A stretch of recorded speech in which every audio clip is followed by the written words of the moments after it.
Okay, guys, a little bit early, I think we're going to start with real thing. Somebody asked me a question, because that's why we're here.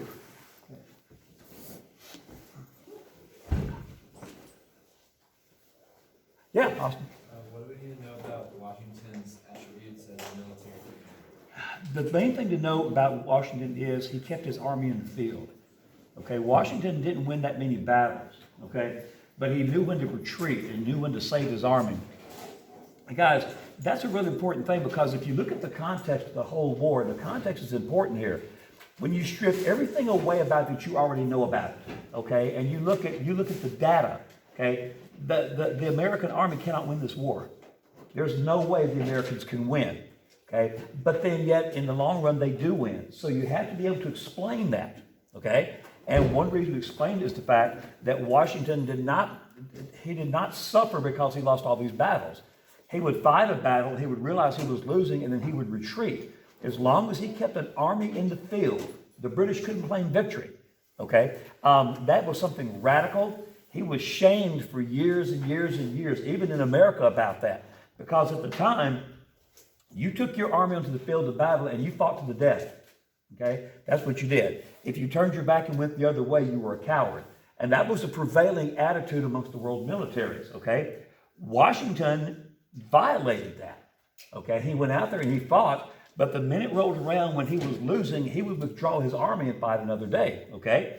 But again, in the long run, that's what delivered the war to him. Remember that the war was not won because Washington had an overwhelming military majority. He didn't have overwhelming military power. It was won because he stayed the course, okay? Washington's army was there until the British people got tired of fighting. That's why his ability to know when to retreat and save his army matters. And it proved a lesson that will be followed for years and years and years by other countries fighting larger, more powerful countries. So his ability to save his army, it's called the war of attrition. A war of attrition is when you bleed the other guy. It's when you sit there and you leave your army there and you keep on fighting and fighting until his resources, his manpower runs out. It's especially effective when you're fighting overseas. Okay? The biggest example of how it works is actually not the American Revolution, but Vietnam. Vietnam was the same thing, except we were the British in Vietnam. Okay, so that was Washington's genius. Everything we talk about on this stuff, and always remember this. This is one reason why it's important to remember the whys of it. Everything we talk about, you're going to see again. Okay, this is not the first time you'll see this stuff. We'll refer to it later on. Okay, that's why the whys are so important.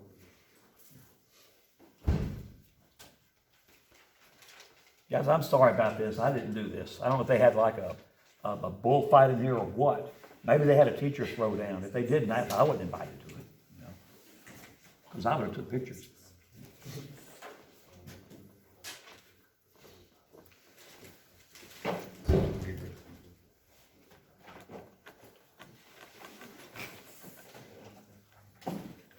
A lot of this stuff on the study guide right here is stuff that you learned in middle school.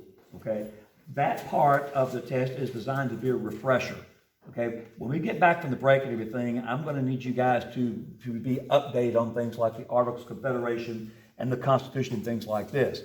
The only thing that's really that new to you is the war, pretty much. Okay, but the other stuff on there, if you have questions, be sure and ask. It's important, okay? Especially about the Articles. The Articles are something that are probably way back in the back of your mind. Can you go over the articles? Okay, what part? All of it? I don't do all of it. You got to read, okay? We're going to talk about the articles in class today. Okay, that's what we're going to start talking about. Ask yourself this question, okay? And guys, look, when you talk about this stuff, everything's a progression, okay? Nothing just pops up out of nowhere. Something is caused by something else. And the minute you write the Declaration of Independence, okay, and the minute you discover that George is sending 20,000 troops across the Atlantic to invade your country and crush you, okay, you got to make some real hard decisions real quick. You got to make some decisions, especially when you know you can't possibly win this war, okay? So the first thing you say is, what do we do? I mean, guys, these are real basic human nature things. What do you do in the face of all this? Well, the first thing is you got to fight. Okay, you got to fight to defend your country. The second thing about it is, guys, the only government that these people have is a Second Continental Congress. Okay, that's the only semblance of a government they have, and the only thing these people have done have argued with each other, have complained about each other. They've compromised on things like the Continental Association, and they cranked out the Declaration. But that's all they've done. And now you're facing a war against the mightiest nation on earth. So you've got to force yourself into situations that you might not normally be. One of them is you got to have a government. Okay? So what they're going to do is the Continental Congress is going to morph into something called the Articles of Confederation. Okay? All the Articles are is a written down, legalized form of the Second Continental Congress. Okay? It's something that nobody wanted to do. Why? Because they all remember the last time there was a threat and the last time they tried to get together and how it failed miserably. That was in Albany. They all remember that. So what they're going to do is form a provisional government. Okay? A provisional government is a temporary government. This is going to get us through the war. And then whatever happens after the war, we'll revisit it then. Okay? The thing about it is they won the war.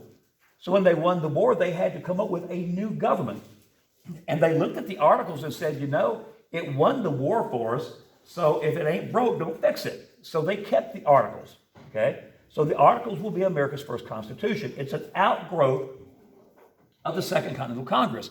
But remember this, the reason it was put in place in the first place, it was a provisional wartime government. When the war ends, you're not at war anymore.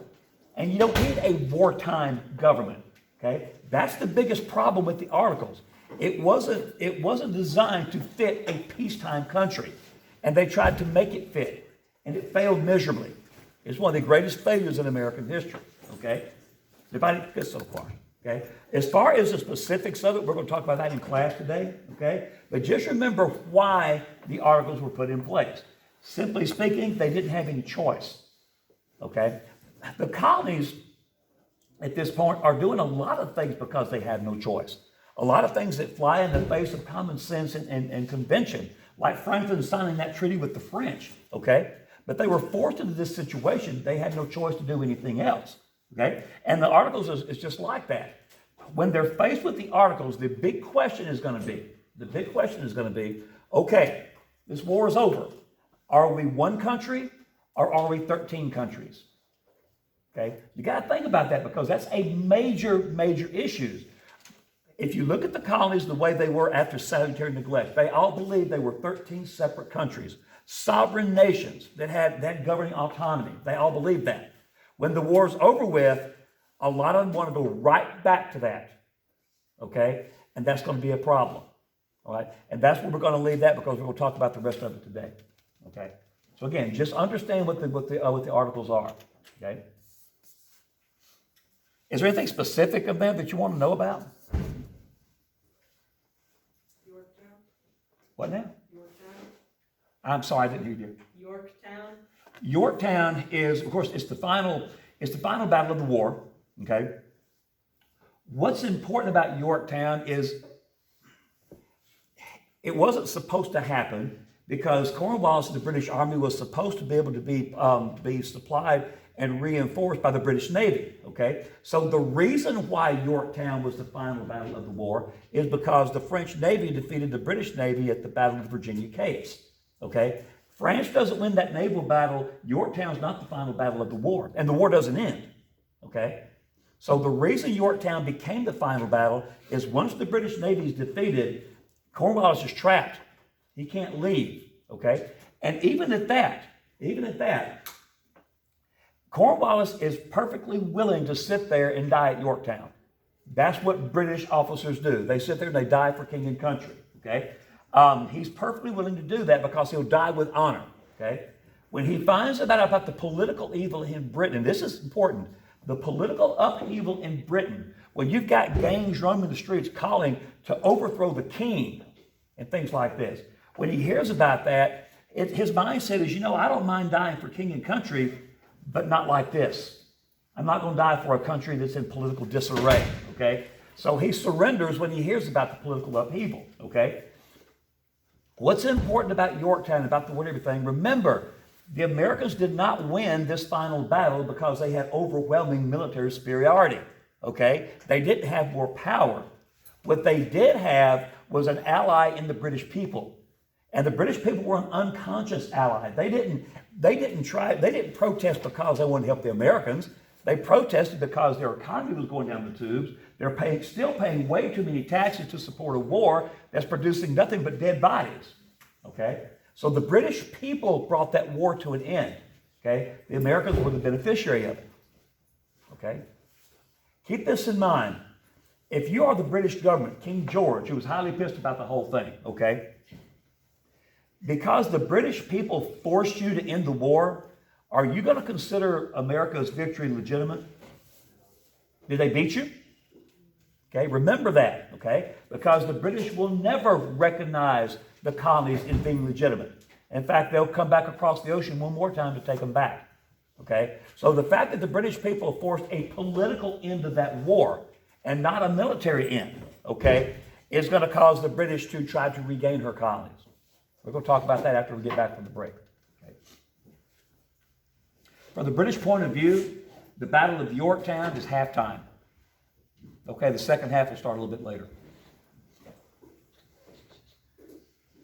Yes, dear. Can you explain like the Virginia Capes? Yeah. Simply put, the Battle of the Virginia Capes is there was a British Navy coming down from New York. Okay, they had supply ships, they had reinforcements, things like this. They were going to come meet Cornwallis at Yorktown. Okay, Yorktown is situated on a peninsula where it's very, very easy for ships to pull up and unload and then go back out again. Okay, that's why he went to Yorktown. Otherwise, it makes no sense militarily to put your army on a peninsula. That's the worst thing you could do because it's so easy to place them under siege. So he puts it right there for the specific purpose of being resupplied by the British Navy. Okay, the French Navy stopped the British Navy from getting to him at Yorktown. Okay, that was the Battle of the Virginia Capes. So when you remove the ability of the British Navy to resupply or reinforce Cornwallis, okay, then he's trapped. He can't get out. The British Navy can't come get him and re-evacuate him.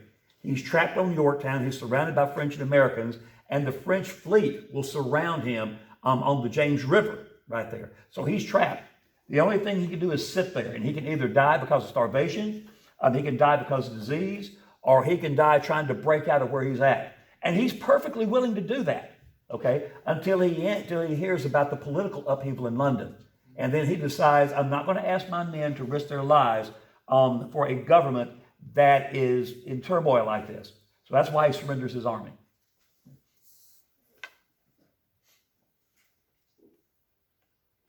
Yes, sir. Can you go over the opinions of the Constitutional Convention? That's a good one, okay? The Constitutional Convention, and again, this is really important for you guys to read, okay? The first convention that was held prior to that was a convention in Annapolis, Maryland. And the reason is, guys, the states had their own rules as far as commerce goes. They had their own rules as far as trading between states, okay? And they didn't get along. The colonies never really got along. In fact, between North Carolina and Virginia, a short war broke out over commerce.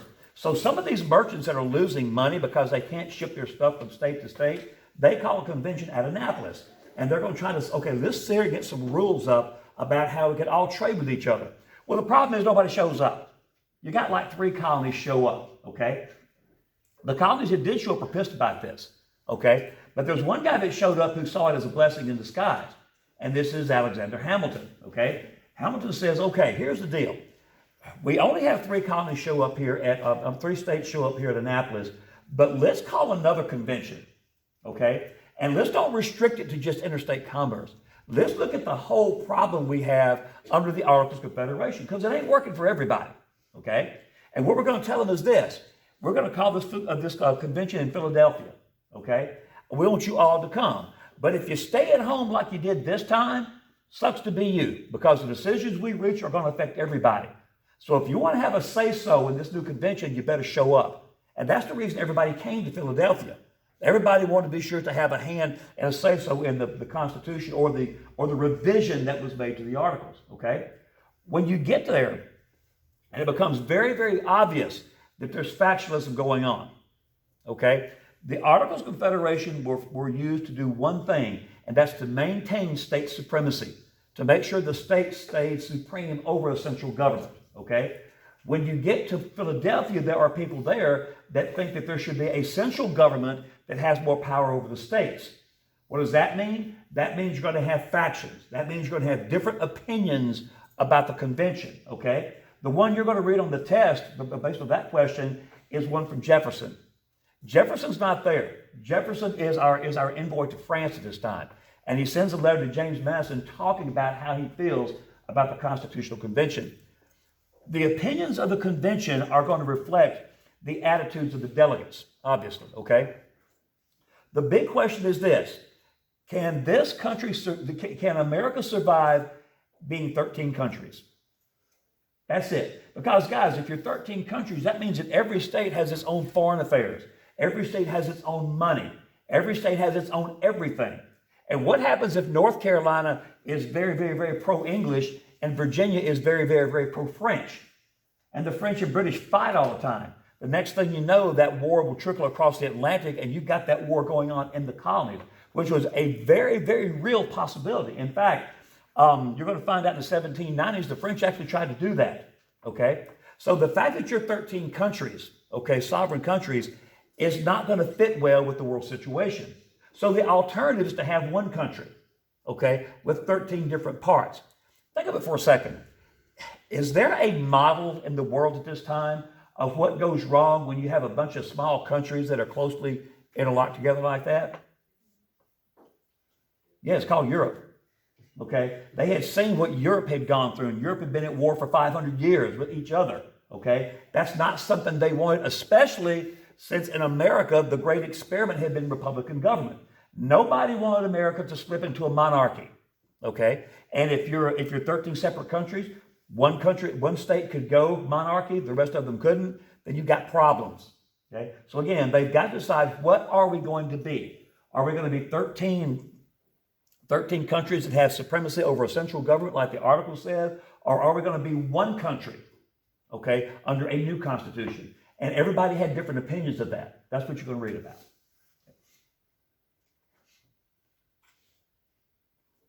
Crazy thing about it is we still haven't made that decision. America is still facing a lot of times, especially here in Texas, okay? The concept of state autonomy, state rights is weakened over the years. But the biggest issue that popped up because of this was obviously the Civil War, and the Civil War didn't solve all of it. For example, one of the hallmarks of state supremacy is the doctrine of nullification, and it's still around. It was not solved by the Civil War, okay?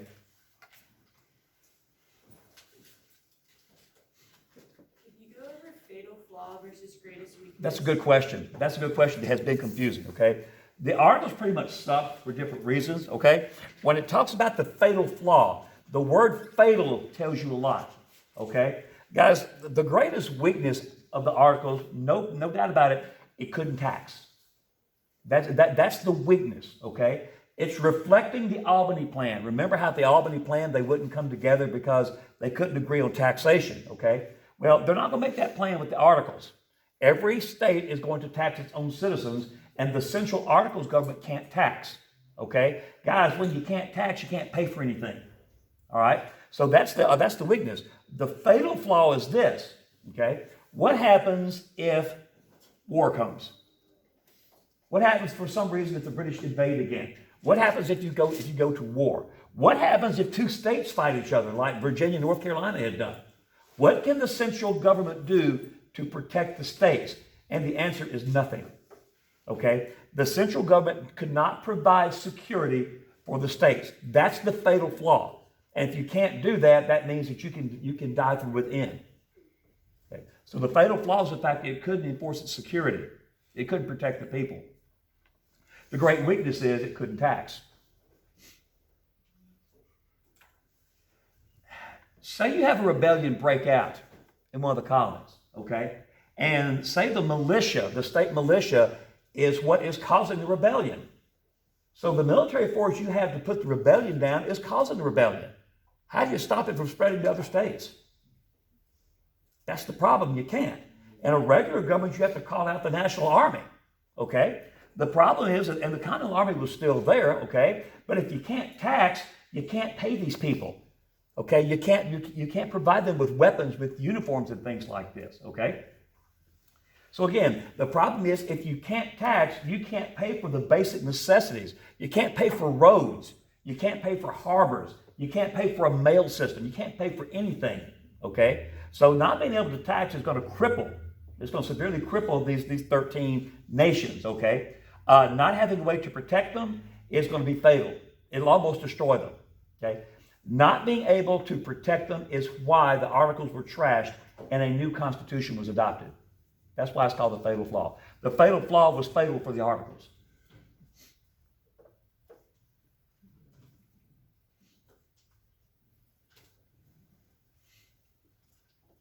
Yeah. You know Shays Rebellion? Shays' rebellion is the rebellion that revealed the fatal flaw. Daniel Shays was a Revolutionary War hero from Massachusetts. And when he came back from the war, back to his farm in western Massachusetts, he found that the state of Massachusetts, it was a state at that time, okay, had confiscated his farm, okay? And the reason is he hadn't paid state property taxes. Now, there are no national taxes, but there are state taxes. He hadn't paid that, and most of his men had not paid that. They've been fighting a war, and while they're fighting a war, the Continental Army has not been paying them. So they had no way to do this. The more soldiers came back all across the colonies, all 13, they found out that the majority of their farms had been confiscated, okay? So they came back to nothing. Their families are living in poverty, okay? So when Shays gets back and sees this, he complains to the governor of Massachusetts, which ironically is Samuel Adams. He complains to Adams and says, look, you've taken my farm. I just spent these last 8 years fighting to create this country, and you've taken my farm. We're living in poverty. Now, we're not saying that you should exempt us from taxes. We believe in doing our fair share. But we're telling you this, we don't have money. There's got to be something else we have that we can use as money until we get some money. So Shay offers, what about crops? I can still grow crops, we can use those, okay? And the state government says no. So when they are not allowed, they're not allowed to offer anything in exchange to get their farms back, they form an army, okay? They're called Shays' Army. Guys, this is just like Bacon again. They form Shays' Army and they march on the Capitol. They march across Massachusetts and they get to the capital of Springfield, okay? They surround the Capitol and threaten to burn it, all right? This is called Shays' Rebellion, all right? Here's why it's important. When the people in the Articles government heard about this, okay, and they heard that attitude of having people's property confiscated was spreading from colony to colony to colony. Guys, when Shay was marching on Springfield, Massachusetts to demand they give his land back, okay, the only protection Massachusetts had was its militia, okay, and the militia joined Shays. So they got no protection, okay? So when the Articles government found out, my God, Shays' Rebellion happened in Massachusetts, okay, what's to prevent it from happening up and down the colonies, okay? In other words, all these people, these yeomen, have risen up in rebellion, okay? And there's not enough of us, the elite, to stop them, okay? That fear right there is what caused them to go to Philadelphia and find out what can we do to the Constitution to protect ourselves, okay? If you read the preamble to the Constitution, okay, to secure domestic tranquility, provide for the common defense, that's because of Shays' Rebellion. So Shays' Rebellion is what caused them to decide we've got to have a new Constitution that more than anything else can protect the people, okay? That's why Shays is important. There will be other rebellions. They were absolutely right in what they did because when these rebellions start, and guys, remember, this is just an outgrowth of what Bacon had done, okay? Shay was upset because the government wouldn't listen to him, okay? They wouldn't provide for their people. So they got together and attacked the Capitol. It'll happen again, okay? So this issue of popular protest that began with Bacon and Bacon's rebellion is going to grow. It will be such a major issue that the right to do so will be put into the Constitution, okay? That's why Shays' Rebellion is an important thing. What was the American violation of the Franco-American Treaty? We signed a separate peace with Britain. Okay, this is what we talked about yesterday, okay? When we signed the peace treaty with France, We agreed in there that we would not sign a separate peace with Britain because once you sign this treaty with France, you become part of France's wars. And this is a world war by now. So when we signed a treaty with France, we were telling them, okay, when we win our independence, if the British offer us our independence and a peace treaty to end the war, we won't sign it. We'll keep fighting them until France ends its war with Britain, okay? Which was an incredibly stupid move to make. But remember, the reason Franklin signed it is he had no choice, okay? So when after Yorktown, after the British people forced that war to come to an end, then Britain does offer us a peace treaty. The Treaty of Paris of 1783, and we do sign it, okay? That's the violation of the Treaty of Amity and Commerce. French are major pissed about it. Major pissed about it, okay? We were able to wiggle out of it, and that's something you're going to have to read, okay? We were able to wiggle out of it, but France will never forgive us for violating that treaty, okay? France will end up losing her war against England, okay? And they'll blame us for it.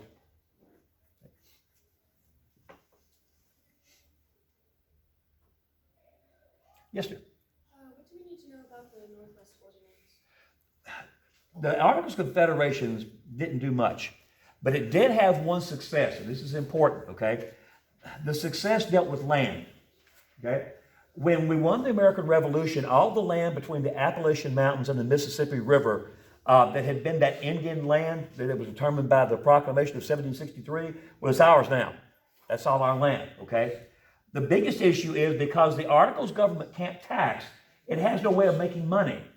So the way the Articles government is going to make money is to start selling that land, okay, which is a smart thing to do. The problem is how do you sell it? Guys, if you go out today and try to buy some land, you don't go out there and tell your realtor or your broker, hey, look, I want to buy 5 acres, okay? The first question is, okay, where? I don't care where, I just want 5 acres. Okay? In other words, if you don't have a definition of where the land is, you can't buy the land. And everything between the Appalachian Mountains and the Mississippi River had no definition. So you have to have a way to designate what land is what. And that comes about in a survey. Okay? People will go out and survey the land, and that way you have a legal description, a geographical description of where your land is. Okay? If you talk to your parents about your house and things like that, they have a legal description of where that land sits. It's like a Cartesian grid, okay? It's got coordinates on there, and you can find exactly where your land is, okay? That's what the land ordinance did. The land ordinance created a system of survey so the government could sell land. That's what's important about that, okay? The entire United States will be surveyed by the land ordinance. The only area in America that's not by land ordinance is the area south of Opelousas, Louisiana. And that is surveyed by what's called the Arpon system, which was a French system. Okay? So when you survey the land, now you can say, and I'll show you, there's a picture of it in your reading, okay? Now I can tell you, okay, you just bought 5 acres in the southwest township of Section 23 of Range 7. And when you look at a map, you can find it, okay? That's what the land ordinance did, okay? It arranged to sell land. Why? Because that's the only revenue America had. Okay, is everybody good with that one? Okay, what happens when you sell a lot of land, a lot of people move out there, and people start wanting to become a state? Okay, then you've got to have the criteria by which a territory can become a state. And that's what the Northwest Ordinance does. The Northwest Ordinance says that when you sell enough of this land, okay, when you get 60,000 people, these 60,000 people can form a territorial government, which means they write a constitution. When they submit the constitution to the Articles government, if it's okayed by the Articles government, they become a state.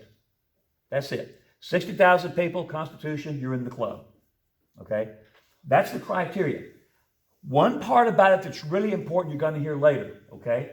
For the first time in American history, there's going to be a law that is going to limit the spread of slavery. Okay? And the Northwest Ordinance, no slavery is allowed north of the Ohio River. That means this area that become the old Northwest, what today is Illinois, Indiana, Michigan, all that stuff there, no slavery will be allowed above that. Okay? That will be perfectly legal under the Articles. You're going to find out later on it will be illegal under the Constitution. That's going to lead to a court case called Dred Scott versus Sanford, which you may have heard of. The Dred Scott decision. So again, that's what the Northwest Ordinance is. The only real success of the Articles of Confederation was its land policy. It had a way that you could sell land and make money for the country, and it had a way that you could create new states. Okay.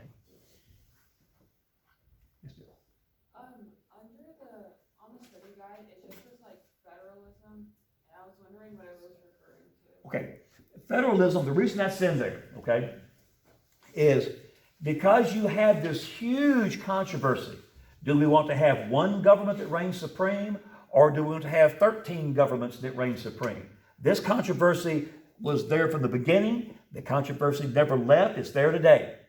Okay, except today it's 50 instead of 13, okay? You have to come up with a compromise to please everybody, okay? So the compromise is to govern this new United States of America, they're going to adopt a federalist system of government, okay? This is what federal is. Federal means that you share governing power.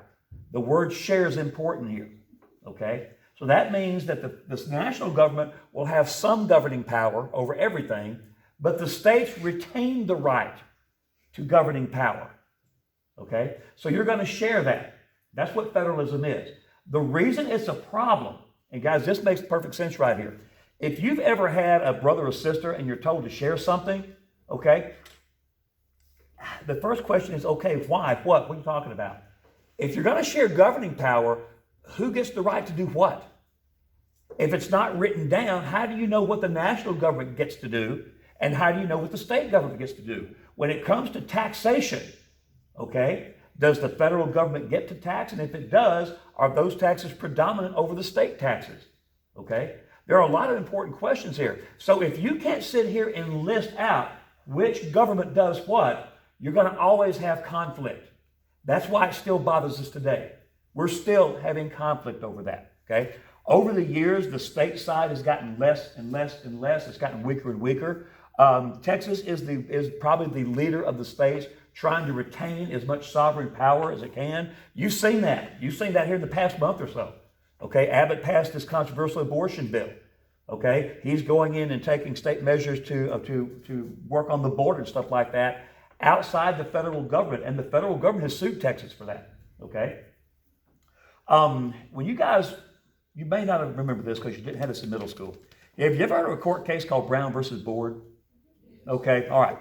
Brown versus Board is an example of this. Okay, which of these governing entities, the national government or the state government, has the right to tell a state how to educate its kids? Okay, do people in Washington know what's best for Texas kids? Okay, the problem here was not education as much as it was segregation. Okay, did the state of Kansas have the right to tell black kids they couldn't go to a white school? Okay, especially when the schools were not equal. Well, the state of Kansas said, yeah, that's one of the rights we have under federalism. The Supreme Court said no, that you don't have that right. Okay, that's what Brown versus Board was. It made segregating schools illegal. Okay, but even at that, there were some states that sued the federal government and sued the Supreme Court because you're overstepping your federalism bounds. Because the national government doesn't have the right to tell the states how to educate their kids. That's a battle that's still going on. Okay, the last time that came up in front of the courts, you may have heard about this. It was called No Child Left Behind. You guys remember that thing going on? Okay, and Texas was big time involved in that. That's why we have the STAR test. Okay, so again, this issue of federalism is important because it's who does what. Okay, and if you don't have a list of who does what, then that means the only thing you can do is throw it to the courts. Okay, so that's where federalism comes from. It's a compromise. And guys, let's look at what it is. It's a compromise to make everybody happy. Okay, the question is, did it make everybody happy? And the answer is, it really didn't make anybody happy. Okay, it caused more problems than it cured. Can you go over the delegate demographics? Yeah, that's a real good one. Guys, in modern revolutions, when you have a revolution, it's usually Marxist, which means you have the poor lower classes rising up and overthrowing the wealthy, okay? The American Revolution was not like that. It was just the opposite. The revolution was caused by the wealthy that used the lower classes to fight their war, okay?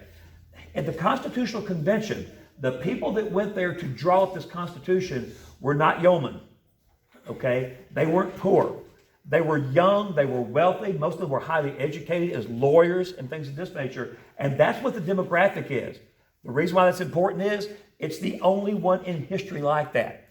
Most of the time when a revolution occurs and the Revolutionary Council is formed and they form a new government, it's the poor, it's the middle class that formed their new government. Didn't happen in America. The demographic in the American Revolution was young and wealthy, okay? We call the Founding Fathers, they were all filthy rich. Jefferson may have written for the pursuit of happiness in the Declaration, but the guys at the Constitutional Convention, they definitely believed in what John Locke wrote, the right to own property.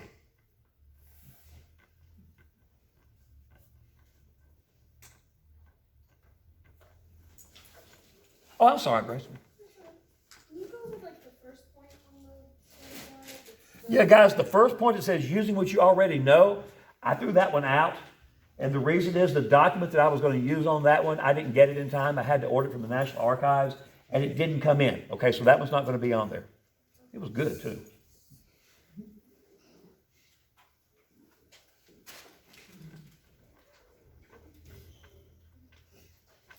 This is one of those ones you can make a really, really good essay out of.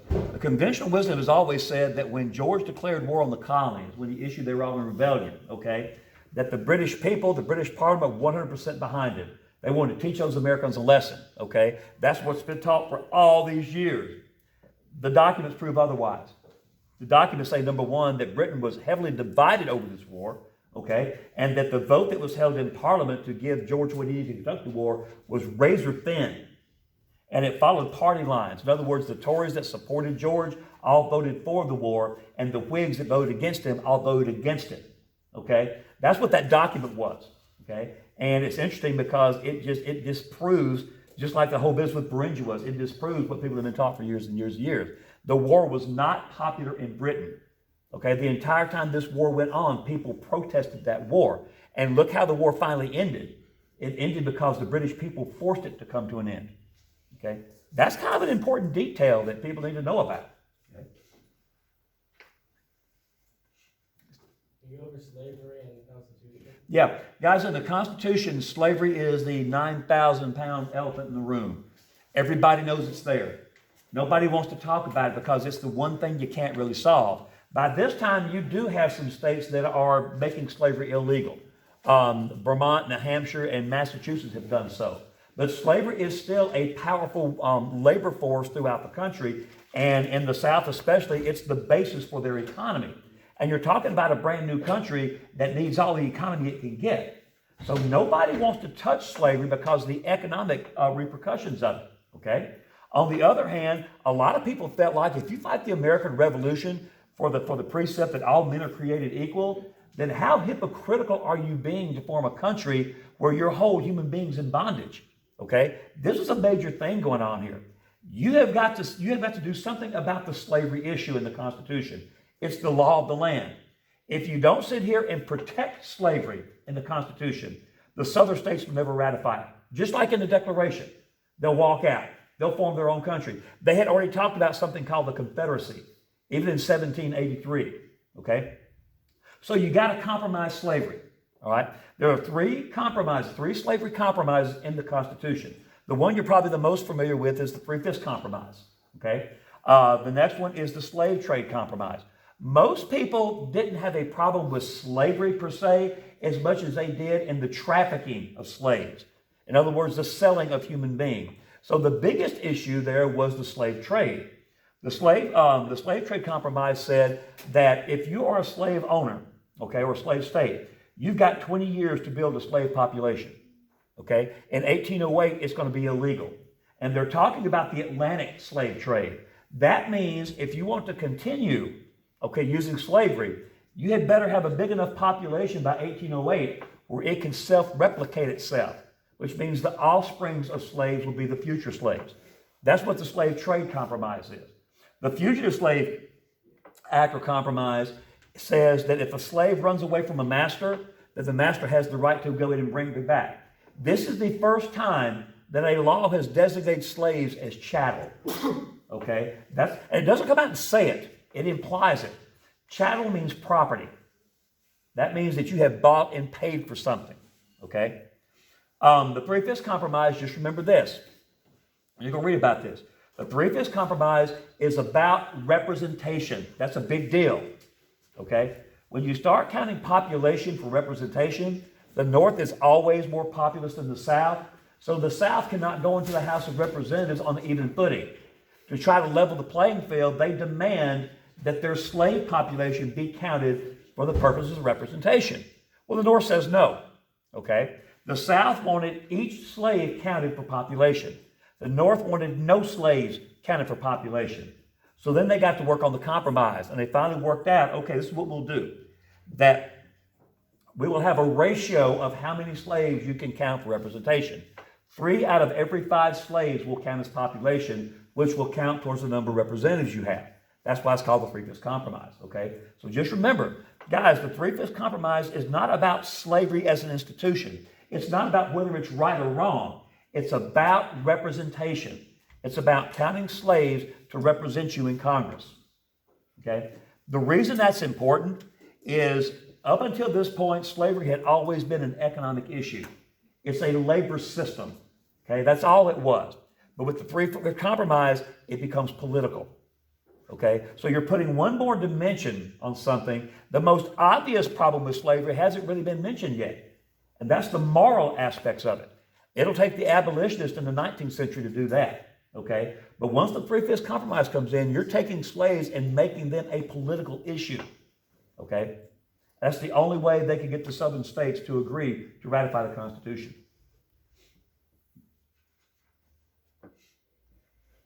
You guys had this stuff in middle school, didn't you? Man, I know it's kind of way back there in your memory and stuff like that. That's why this is kind of more, it's kind of a refresher more than anything else.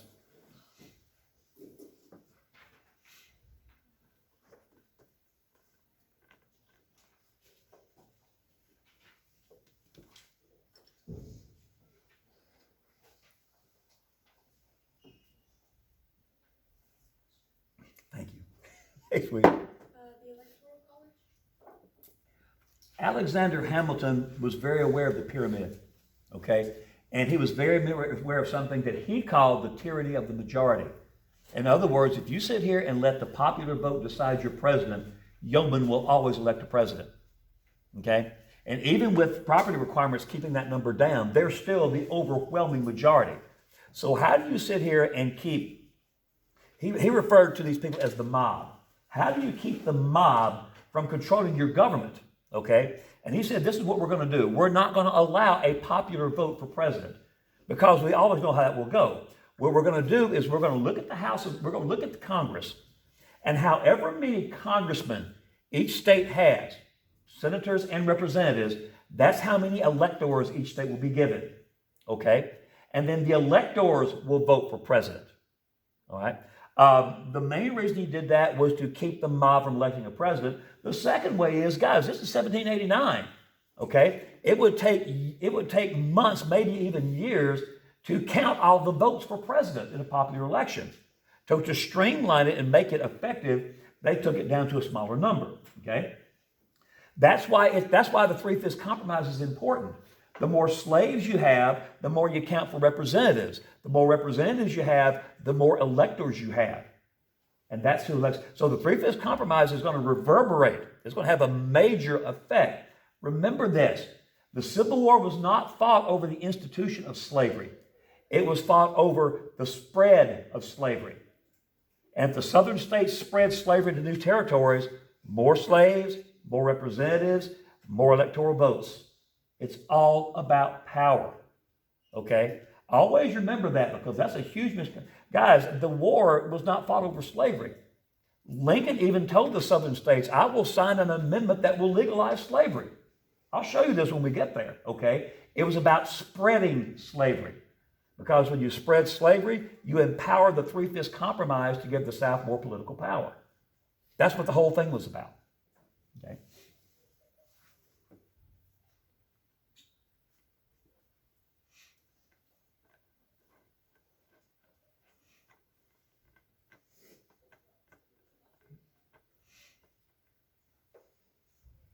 Are you good? Is anybody considering taking the AP exam? Or how many of you, okay? I got the information yesterday that you guys need. I'll talk to you about it in class. I've already posted it on your Schoology site. If you go on there and click on the purple folder that says AP exam information, you'll see the code that you need to register with. Your code is different than an AP code, so make sure you don't get them mixed up, okay? And then it's got the link that you can go on to pay for it. Okay, so, and October 31st is the deadline. All right. Guys, anybody get more questions about anything? Everybody good? All right. Thank you very much. I appreciate it. Hey guys, listen, everybody listen. I'll start downloading this thing as soon as I can. Last week, it took like 9:30 at night to get downloaded. Okay, that's because that storm came through. I don't know when it will download, but just check it tonight if you want to go back over it. Woo. That's a wrap.